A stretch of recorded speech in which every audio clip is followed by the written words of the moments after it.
Welcome back to ലിസിയാസ് journal. നമ്മൾ വെളിപാട് പുസ്തകത്തിലെ 7 സഭകളിൽ കൂടെയാണല്ലോ ഒന്നിച്ച് യാത്ര ചെയ്തുകൊണ്ടിരിക്കുന്നത്. ഞങ്ങൾ ഹോട്ടലിൽ നിന്ന് ഇറങ്ങി അടുത്ത സർദീസ് ലക്ഷ്യമാക്കി പോവുകയാണ്. അത് നോക്കിയേ, ആ സർദീസിലേക്ക് പോകും വഴിയുള്ള കാഴ്ചകൾ കൂടെ നിങ്ങൾ കാണുക. ഒപ്പം ഞാൻ സർദീസിനെ പറ്റി നിങ്ങളോട് സംസാരിക്കാം. നമ്മൾ ഇതിനു മുമ്പ് ഞാൻ പ്രസ്താവിച്ചിരുന്നു, വെളിപ്പാട് പുസ്തകത്തിലെ 7 സഭകളിലാണ് നമ്മൾ പോയിക്കൊണ്ടിരിക്കുന്നതെന്ന്. അതായത് Ephesus, Smyrna, Pergamos, Thyatira, Sardis, Philadelphia, Laodicea എന്ന 7 സഭകൾ. ഇതില് നമ്മൾ എഫെസോസ്, സ്മിർന, പെർഗമോസ് ഇതെല്ലാം കഴിഞ്ഞു. തുയതൈര ഇനി റിമൈനിങ് ആണ്. സർദീസ്, ഫിലദൽഫിയ, ലവോദിക്ക എന്ന 3 സഭകളെ പറ്റിയാണ് ഇന്ന് ഇവിടെ സംസാരിക്കുന്നത്. സിനിമയിലെ ബാലചന്ദ്രമേനോൻ ചെയ്തുകൊണ്ടിരുന്ന എല്ലാ പ്രവൃത്തികളും, അതായത് റെക്കോർഡിങ്, എഡിറ്റിങ്, വോയിസ് ഓവർ, എല്ലാ പരിപാടികളും ഞാൻ തന്നെ ചെയ്യേണ്ടതുകൊണ്ട് അതിൻ്റെതായിട്ടുള്ള ബുദ്ധിമുട്ടുകളുണ്ട്, കുറവുകളുമുണ്ട്. നിങ്ങൾ ക്ഷമിക്കുമെന്ന് വിചാരിക്കുന്നു. ഇനി സർദീസിനെ പറ്റി. സർദീസ് ലിഡിയയുടെ തലസ്ഥാനമായിരുന്നു. ഇന്നത്തെ തുർക്കിയിലെ സാർട്ടിൽ ഇത് സ്ഥിതി ചെയ്യുന്നു. BC 6-ാം നൂറ്റാണ്ടിൽ കിങ് ക്രൊയേഷ്യസിന്റെ കാലത്ത് നഗരത്തിന്റെ സവിശേഷമായ സമൃദ്ധി ഉച്ചസ്ഥായിയിലെത്തി.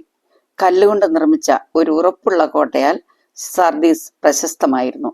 അതുപോലെ വ്യാപാര കേന്ദ്രമായ സർദീസ് സ്വർണത്തിനും പ്രശസ്തി ആർജിച്ചിരുന്നു. ക്രിസ്തുമതം വളരുന്നതിന് മുമ്പ് അവിടെയും ഒരു വലിയ അർട്ടമിസ് ടെമ്പിൾ ഉണ്ടായിരുന്നു. സെയിന്റ് പോൾ, തിമോത്തിയോസ് മുതലായവർ സർദീസിൽ പോയിരുന്നില്ലെങ്കിലും മറ്റിടങ്ങളിലുള്ള അവരുടെ പ്രവർത്തനങ്ങൾ, അതായത് പെർഗമോസ്, സ്മിർന, എഫെസോസ് മുതലായ ഇടങ്ങളിൽ പോയിരുന്നല്ലോ, ആ പ്രവർത്തനങ്ങൾ മുഖാന്തരം സർദീസിലും സഭ വളരുകയും ഗ്രീക്ക് റോമൻ ആർക്കിടെക്ചർ ശൈലിയിൽ കല്ലും മാർബിളും പ്രാദേശികമായി ലഭ്യമായ വസ്തുക്കൾ ഉപയോഗിച്ച് ബസലിക്ക ശൈലിയിൽ പള്ളി നിർമ്മിച്ചിരുന്നു. ഇപ്പോഴും ചിലയിടങ്ങളിലെങ്കിലും ഭിത്തിയിലെ അലങ്കാരപ്പണികളും മൊസൈക്കിന്റെ അവശിഷ്ടങ്ങളും നമുക്ക് കാണുവാൻ കഴിയും. The destruction and decline of the Church of Sardis were gradual process influenced by natural disasters, economic decline, invasions and shifting of political powers. അങ്ങനെ നാം ഇപ്പോൾ സർദീസിലെ സിനഗോഗിലേക്കുള്ള യാത്രയാണ്. ആ ചുറ്റുപാടും കാണുന്നത് പോപ്പി ചെടികളാണ്. അത് കാടുപോലെ അങ്ങ് വളർന്നു നിൽക്കുകയാണെന്നെങ്കിലും കാഴ്ചയ്ക്ക് വളരെ സുഖമേകുന്നതായിരുന്നു. അതുകൊണ്ട് അതിന് എവിടെ പോയാലും ഒരുപാട് നടക്കാനുണ്ടായിരുന്നു കേട്ടോ. അങ്ങനെ നമ്മൾ സിനഗോഗിലെത്തി.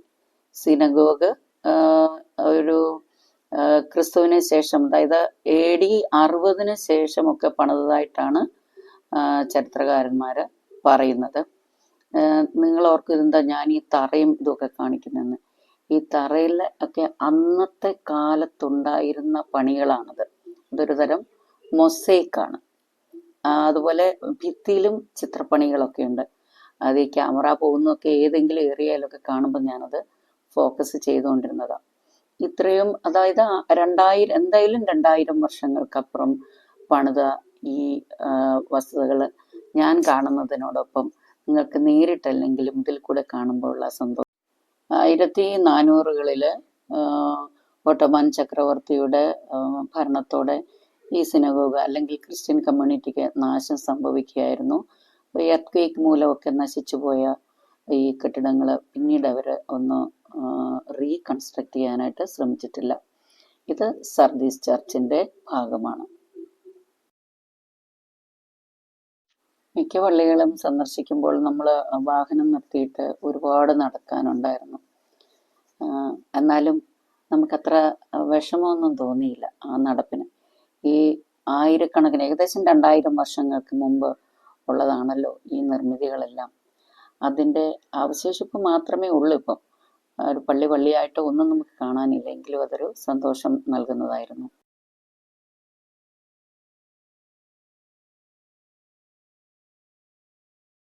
വെളിപ്പാട് പുസ്തകത്തിലെ 7 സഭകളിൽ സർദീസ് സഭയെ വിമർശിക്കുന്നതിൽ ആത്മീയ മൃതാവസ്ഥയെ ചൂണ്ടിക്കാണിക്കുകയും അതുപോലെ തന്നെ ആത്മീയ പുതുക്കലിന്റെ ആവശ്യകതയെ ചൂണ്ടിക്കാണിക്കുകയും ചെയ്യുന്നതായിട്ട് കാണപ്പെടുന്നു. ഇനി അല്പം പ്രകൃതി രമണീയമായ കാഴ്ചകൾ ഒന്ന് കാണൂ. ചില ഏരിയകളിൽ ഞങ്ങൾ ഭയങ്കര മലയിൽ കൂടെ ഒക്കെ കയറി ഇറങ്ങുകയുണ്ടായി. ഇവിടെ കണ്ടോ നിരപ്പായ സ്ഥലമാണ്. പക്ഷെ ആ നിരപ്പായ സ്ഥലത്തൊന്ന് ദൂരോട്ട് നോക്കുമ്പോഴത്തെ എന്തുവാ ആ സ്ഥലത്തിന്റെ കിടപ്പ് കണ്ടോ, നിരന്ന് കിടക്കുക. അങ്ങേയറ്റം നമുക്ക് വീണ്ടും ഒരു ചക്രവാളം പോലെ മലനിരകൾ കാണുകയും ചെയ്യാം. നിങ്ങൾക്കറിയാമോ, ഈ ഏരിയ മുഴുവൻ മുന്തിരിപ്പാടങ്ങളായിരുന്നു. അങ്ങോട്ട് മുന്തിരിപ്പാടം എന്ന് പറഞ്ഞാൽ ഒരുപാട് സ്ഥലത്ത്, അത് എത്രയോ കിലോമീറ്ററുകൾ ദൂരത്തിൽ കണ്ണത്താ ദൂരത്ത് ഇങ്ങനെ കിടക്കുക. പിന്നെ ചില ഏരിയയിൽ വരുമ്പോൾ ഒരുപാട് ഫ്രൂട്ട്സ് ഒക്കെ നമുക്ക് വെറുതെ ഇങ്ങനെ കാണാം. ഇത് മാത്രമല്ല, മൾബറി, വൈറ്റ് മൾബറി, നമ്മുടെ നാട്ടിൽ കാണുന്ന തരം മൾബറി, അങ്ങനെയൊക്കെ പല ഏരിയയിൽ. ഇനിയും കുറച്ച് ഏരിയയിൽ ചെല്ലുമ്പം ഉണങ്ങിയ സ്ഥലങ്ങൾ കാണാൻ പറ്റും. അതും വേറൊരു പ്രകൃതി രമണീയതയാണ്. സർദീസിൽ നിന്നും ഫിലാദൽഫിയയിലേക്കുള്ള യാത്രയിൽ ഇടയ്ക്ക് കണ്ട ഒരു സിഗ്നലാണ് ഞാനീ പെട്ടെന്ന് ഫോക്കസ് ചെയ്യപ്പെട്ടപ്പോൾ എനിക്ക് ഇത്ര ഏരിയ കിട്ടിയുള്ളൂ. എങ്കിലും ഭയങ്കര രസമാണ്. കാരണം സിഗ്നൽ ഏരിയ ഒക്കെ ഇത്രയും ഭംഗി പിടിപ്പിച്ച് വെച്ചിരിക്കുന്നത് അത് മഹനീയമാണ് കാണാൻ തന്നെ. അങ്ങനെ ഫിലാദൽഫിയയിലെ സെന്റ് ജോൺസ് ചർച്ച് അല്ലെങ്കിൽ സെന്റ് ജീൻ ചർച്ച് എന്നും അത് അറിയപ്പെടുന്നു. വെളിപ്പാട് പുസ്തകത്തില് 3-ാം അധ്യായം 7 മുതൽ 13 വരെയുള്ള വാക്യങ്ങളിലാണ് നമ്മൾ ഈ ഫിലാദൽഫിയ സഭയെ പറ്റി കാണുന്നത്. ഇന്നത്തെ അലാസഹീർ എന്നാണ് ആ സ്ഥലം അറിയപ്പെടുന്നത്. ഇന്നത് ഫിലാദൽഫിയ എന്നല്ല. ഈ വിശുദ്ധ യോഹന്നാന്റെ നാമത്തിൽ സ്ഥാപിച്ചിരിക്കുന്ന ഈ പള്ളി, അവിടെ സെന്റ് ജീൻ ചർച്ച് എൻ്റെ റീമെയിൻസ് എന്നാണ് അറിയപ്പെടുന്നത്. ഇതുള്ള പഴയ അവശിഷ്ടങ്ങളും പഴയ അവശിഷ്ടങ്ങളുടെ മാതൃകയിൽ ഉണ്ടാക്കി വെച്ചിരിക്കുന്ന പുതിയ അവശിഷ്ടങ്ങളും ഒക്കെ ഞങ്ങൾ കാണുകയുണ്ടായി. ഇതൊരു ടൂറിസത്തിന് വേണ്ടി അവർ പഴയ കല്ലും കട്ടയും ഒക്കെ എടുത്തു വെച്ചിട്ടുണ്ട്. പക്ഷേ ഇതൊരു വലിയ ചർച്ചിൻ്റെ ഒരു ഗോപുരം ഒക്കെയാണ് നമ്മൾ കാണുന്നത്. അത് വളരെ ഉയരത്തിലാണ്. പിന്നെ ചില ബോക്സ് പോലെ ഇരിക്കുന്നത് കണ്ടതോ പിന്നെ ശവമടക്കം ചെയ്ത ശവപ്പെട്ടിയുടെ മാതൃകയിലൊക്കെയാണ് കണ്ടത്. ഇതിനോട് ചേർന്ന് ആൾക്കാർ താമസിക്കുന്നുണ്ട്. അതിൻ്റെ ബൗണ്ടറി കഴിഞ്ഞ തൊട്ടപ്പുറത്ത് തന്നെ നിങ്ങൾക്ക് ഫ്ലാറ്റുകളും മറ്റും കാണാം. ഇത് ചർച്ചിൻ്റെ ആർച്ചും അത് ഫ്രണ്ടേജാണ്. ആർച്ചും അതിൻ്റെ ബാക്കിയുള്ള കാര്യങ്ങളും ഒക്കെയാണ്. കല്ലുകളൊക്കെ കണ്ടാൽ നമുക്കറിയാം ഇത് ഒത്തിരിയും പഴക്കമുള്ളതാണ്. ഇതാണ് ശരിക്കും അതിൻ്റെ ശേഷിപ്പ്. ഈ എർത്ത് ഒക്കെ വന്ന് പോയി കഴിയുമ്പോൾ അവിടെ എനിക്ക് തോന്നുന്നു 2 വർഷം മുമ്പേയും ഈ ടർക്കിയിൽ എർത്ത് ഉണ്ടായതായിട്ടാണ് അറിയപ്പെടുന്നത്. ഇങ്ങനെ ഭൂചലനങ്ങൾ കൂടെ ഉണ്ടാകുമ്പോൾ ഒരുപാട് പള്ളികളും മറ്റും നഷ്ടപ്പെട്ടു. പക്ഷേ ഇത് പുനർനിർമ്മാണം ചെയ്യാനായിട്ട് ഓട്ടോമൻ എംപയറിൻ്റെ കാലത്ത് ശ്രമിച്ചില്ല എന്നുള്ളത്. അന്ന് മിക്കവാറും ഒക്കെ അപ്പോഴത്തേക്ക് മുസ്ലിം ഇൻവേഷൻ അവിടെ നടക്കുകയും നമുക്ക് നമ്മുടെ ക്രിസ്ത്യാനികളുടെ നേരെയുള്ള പീഡനങ്ങൾ ധാരാളമായിട്ട് ഉണ്ടാവുകയും ചെയ്തു. എന്നാൽ ഫിലാഡൽഫിയയിലെ പീഡനങ്ങൾക്ക് നേരെ പ്രതിരോധിച്ചു നിന്ന ക്രിസ്ത്യൻ സഭയാണ് അവിടെ ഉണ്ടായിരുന്നത്.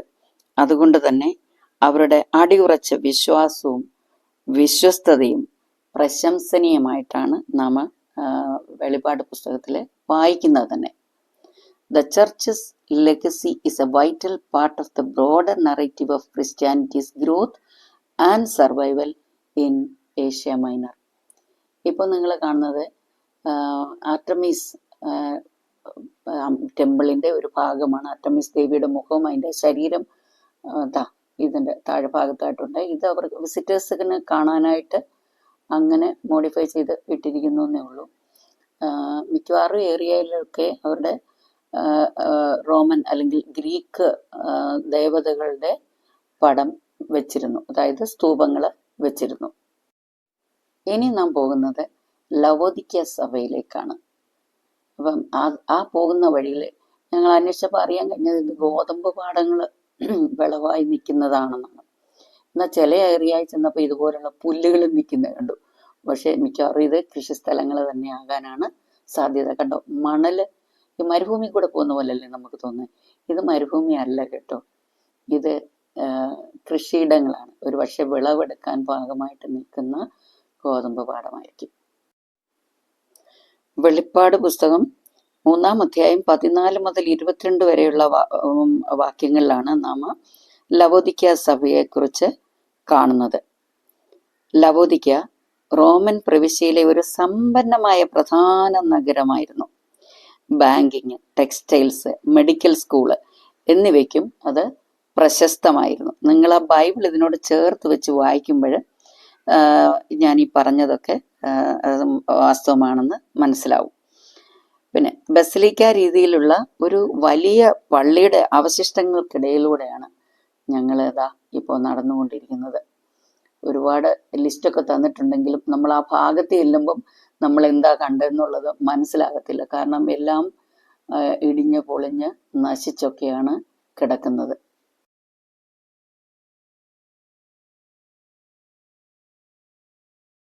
നമ്മൾ ഇതുവരെ പോയ എല്ലാ സഭകളും മിക്കവാറും എല്ലാം കടൽ തീരത്തിന്റെ അടുത്ത് തന്നെയാണ്, വലിയ ദൂരമില്ലാതാണ്. അപ്പോൾ അവിടെ ഈ വാണിജ്യം ഒക്കെ വളരെ വികസിച്ചിരുന്ന കാലമായിരുന്നതിനാലാണ് ആ ധന സമൃദ്ധി ഈ പട്ടണങ്ങൾക്കും ഉണ്ടായിരുന്നു.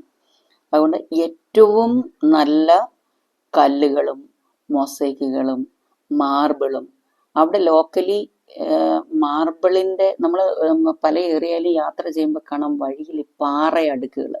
ആ പാറയടുക്കുകൾ കണ്ടാൽ അറിയാം, അത് നമുക്ക് നേരെ കണ്ണുകൊണ്ട് കാണുമ്പോൾ അറിയാം അതെല്ലാം മാർബിൾ ആണെന്നുള്ളത്. സോ അതിൽ നിന്നൊക്കെ വെട്ടിയെടുത്ത് അന്നത്തെ കാലത്ത് വെട്ടിയെടുത്ത് ഉണ്ടാക്കിയതായിരിക്കാം ഈ മാർബിൾ കൊണ്ട് നിർമ്മിച്ച ഈ സ്തൂപങ്ങള്, തൂണുകള്. പിന്നെ ഇതിനിടയ്ക്കൊക്കെ ഇപ്പൊ അവരത് പ്രിസർവ് ചെയ്യാനായിട്ട്, അതായത് ടൂറിസം പ്രൊമോട്ട് ചെയ്യാനായിട്ട് അവർ വേറെ ഇപ്പോഴത്തെ കല്ലുകൾ കൊണ്ടിട്ടിട്ടുണ്ട്. അത് നമുക്ക് കാണുമ്പോൾ അറിയാം. പിന്നെ ഇതിന് അടിത്തട്ടിലുള്ള ഭാഗങ്ങൾ പ്രിസർവ് ചെയ്യാനായിട്ട് ഞങ്ങളെ നടത്തിയത് ഗ്ലാസ് ബ്രിഡ്ജിൽ കൂടാണ്. ഇതിൻ്റെ ഈ താഴെയൊക്കെ അന്നത്തെ കാലത്തെ കല്ലുകളും തൂണുകളുടെയും ഭാഗങ്ങളൊക്കെ കാണാം. പക്ഷെ നിങ്ങൾക്ക് ഇതിനകത്ത് എന്തുമാത്രം കാണാമെന്നുള്ളത് വ്യക്തമല്ല. പക്ഷെ നേരിട്ട് നമ്മളെ കണ്ണുകൾ കൊണ്ട് കാണുമ്പോൾ എത്രയോ വർഷങ്ങൾക്ക് മുമ്പുള്ള ഈ നിർമ്മിതിയാണ് ഇവരിവിടെ താൽക്കാലികമായിട്ടെങ്കിലും പ്രിസർവ് ചെയ്തിരിക്കുന്നതെന്ന് മനസ്സിലാകും.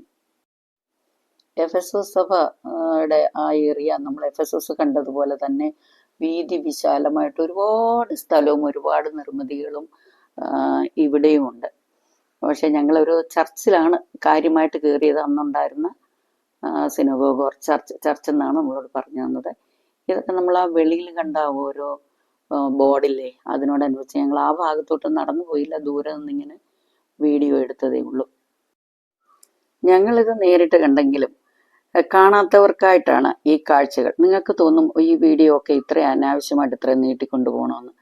പക്ഷേ ബൈബിള് വായിക്കുകയും നമ്മുടെ 7 സഭകളെ പറ്റി ധ്യാനിക്കുകയും ഒക്കെ ചെയ്യുമ്പോൾ നിങ്ങൾ ഈ ഭാഗങ്ങളോടൊക്കെ കാണുമ്പോൾ ഉണ്ടല്ലോ, നിങ്ങൾക്കത് കുറച്ചുകൂടെ മനസ്സിലത് ദൃഢകരമായിട്ട് മനസ്സിലാക്കാനായിട്ട് സാധിക്കും.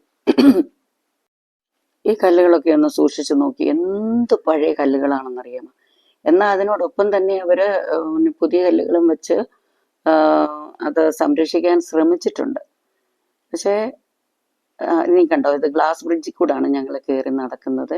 ഇവിടെ ഇവർ നടന്ന് എനിക്ക് തോന്നുന്നു കുറേയൊക്കെ നഷ്ടമായതുകൊണ്ടായിരിക്കും ഇപ്പോൾ ഗ്ലാസ് ബ്രിഡ്ജിന്റെ പുറത്തൂടെ. അപ്പൊ നമുക്ക് ഷൂ മാത്രമേ ഇട്ടുകൊണ്ട് നടക്കാൻ പറ്റുള്ളൂ. അതായത് ഫ്ലാറ്റ് ഷൂ, പോയിന്റഡ് ഷൂ ഒന്നും ഇട്ട് ആ ഗ്ലാസിന്റെ പുറത്ത് കയറാനായിട്ട് അവർ അനുവദിക്കാറില്ല. ഒന്ന്, തെന്നി വീഴും. 2, ഗ്ലാസ്സിന് ക്രാക്ക് സംഭവിക്കും. അപ്പൊ അവിടെയെങ്കിലും ആരെങ്കിലും പോകുന്നുണ്ടെങ്കിൽ ഷൂ ഇട്ട് അല്ലാതെ നമ്മളെ അതിന്റെ മുകളിലോട്ട് നടക്കാൻ അനുവദിക്കത്തില്ല. ഇനി നമ്മൾ ഈ കാണുന്നതൊക്കെ മൊസൈക്കുകളാണ്. ഈ മൊസൈക്ക് പ്രത്യേക അന്നത്തെ കാലത്ത്, അതായത് സമ്പന്നതയുടെ കാലമായിരുന്നല്ലോ, നിങ്ങൾ ഓപ്പസ് സെക്ടൈൽ എന്ന മൊസൈക്കുകൾ കൊണ്ട് നിർമ്മിച്ചാണ്. അതായത് ഒരു നല്ല ഷേപ്പിൽ ഉണ്ടാക്കുന്ന മൊസൈക്കാണത്. ചിലപ്പോൾ അത് മുത്തുകൾ കൊണ്ട്, വിലയേറിയ മുത്തുകൾ കൊണ്ടാകാം, അല്ലെ വിലയേറിയ കല്ലുകൾ കൊണ്ടാകാം. അങ്ങനെയുള്ള നിർമ്മാണ രീതിയായിരുന്നു. ഇതൊക്കെ നമ്മളോട് വിവരിച്ചു തന്നത് ഞാൻ തൊട്ടു മുമ്പിൽ നടക്കുന്ന ഗൈഡാണ്.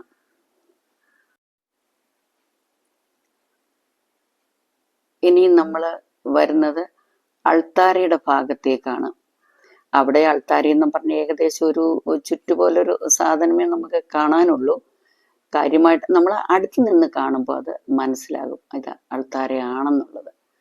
അല്ലാതെ പെട്ടെന്ന് ഒരാൾ വന്ന് കാണുമ്പോൾ അത് അൾത്താരയാണെന്ന് തോന്നിക്കത്തില്ല. പിന്നെ അതിൻ്റെ ഇപ്പുറത്തൊരു ബോർഡും വെച്ചിട്ടുണ്ട്. അന്നത്തെ ഡ്രെയിനേജ് സിസ്റ്റം ഒക്കെ ഭയങ്കര പ്രശംസനീയമായിരുന്നു.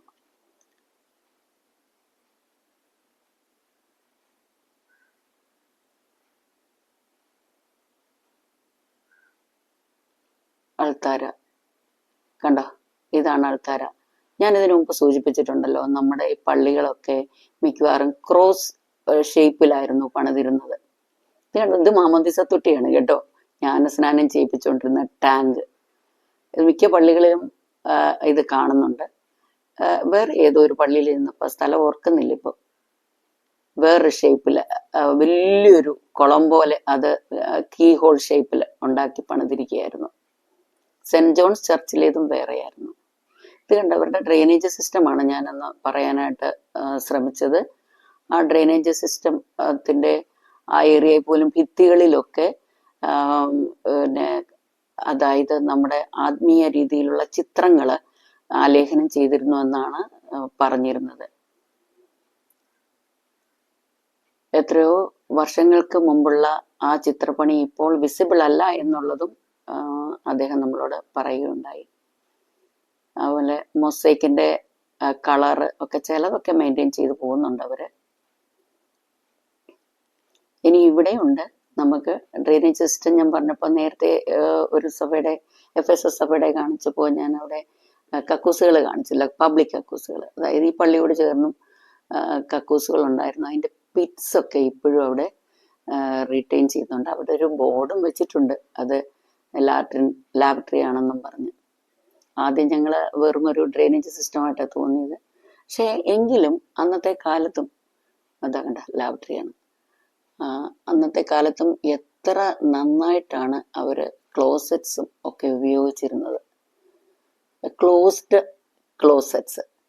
അതായത് നമ്മുടെ നാട്ടില് അത് ഇത്രയോ കാലങ്ങൾക്ക് ഇന്ത്യയിലൊക്കെ വന്നത് ഇപ്പം ഈ അടുത്ത സമയത്തൊക്കെയാണ്. 21ാം നൂറ്റാണ്ടെന്ന് പറയുന്നതായിരിക്കും ഏറ്റവും നല്ലത്.